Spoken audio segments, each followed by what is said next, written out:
hoje vamos entender o uso da transitividade verbal do português, né? Que é liga a sintaxe, a gramática da língua portuguesa, que é de suma importância para que a gente compreenda e se familiarize nela.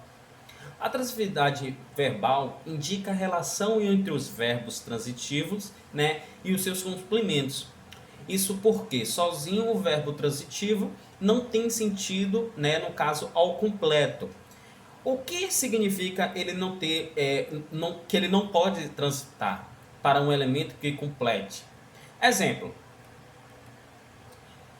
entregaram a encomenda, vendo quadros. Segure isto, por favor. Observe que entregaram, vendo, segure. De acordo com o tipo de complemento, os verbos são classificados das seguintes formas: verbo transitivo, direto, VTD, né? Verbo que não tem sido complemento e precisa de um complemento, geralmente introduzido sem preposição que conclua o que ou quem. Esse complemento é chamado de objeto direto. Exemplo: a mesa 3 pediu a carne bem passada. Pediu o que? A carne. Terminei a análise. Terminei o que? A análise. Agora sim, entendo os meus pais. Entende quem? Meus pais, né? Nesse sentido. Verbo transitivo indireto, VTIR. Verbo que não tem sido complemento e precisa de um complemento que conclua com quem, de que, ou de quem, em que, ou para quem, por quem, acompanhado de preposição e obrigatório, né? Complemento que desse tipo de verbo é chamado de objeto direto. Ao sentido: não acredito no que ele diz, não acredito em que, no que ele diz, né? Dá esse suplemento ao sentido desses verbos. O verbo transitivo direto e indireto, VTDI, né? Também é chamado de bitransitivo, é verbo que não tem sentido complemento, no caso completo, e que precisa ser um objeto direto e indireto. Ao sentido assim, com o verbo transitivo direto e indireto precisa de dois complementos, ou dos quais sem preposições obrigatórias, objeto direto, e outro que exige preposição objeto indireto. Ao sentido: o que a quem? Exemplo: enviei os postais aos clientes. Enviei o que a quem?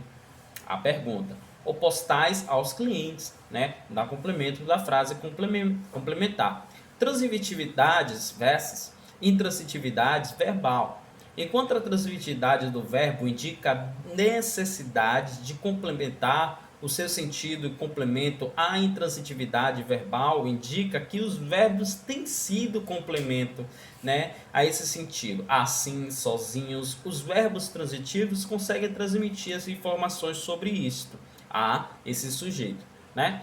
Isso não quer dizer que um verbo isso não quer dizer que uma oração cujo verbo seja transitivo tenha obrigatoriamente que acabar nesse verbo, né? Mas se acabasse no verbo, a oração seria compreensível. É que muitas das vezes, como exemplos dados ao verbo intransitivos que eu falei, né, os alunos vocês acabam sentindo, concluindo que há mais nada depois dele. E quando há, destaca logo a possibilidade de intransitividade, né? Muda assim, a gente fica meio voando. Muito facilmente os alunos identificaram, né? Um exemplo: João nasceu, a planta morreu, adormeci. Com intransitivos, mas se acrescentamos algo a mais, eles param e ficam passados, né? No caso, ficam pensando no que pode ser aquilo. João nasceu ontem, a planta morreu de sede, adormeci cedo, aí fica pensando naquelas coisas, né? As informações, né, do verbo transitivo pode ser classificado com conjunto adverbial, é o caso de ontem, de sede e de cedo, dos exemplos que eu dei para vocês, tá? Vou pedir para que vocês façam essa atividade de hoje, né, o complemento desse transitividade verbal, que é muito válido. Na página 95 a 99 também tem atividade e simplificar mais e familiar nesse assunto que corresponde ao sentido da oração e interpretação e transitividade verbal e a transitividade e uso, tá? Qualquer dúvida é só falar. Tchau, tchau.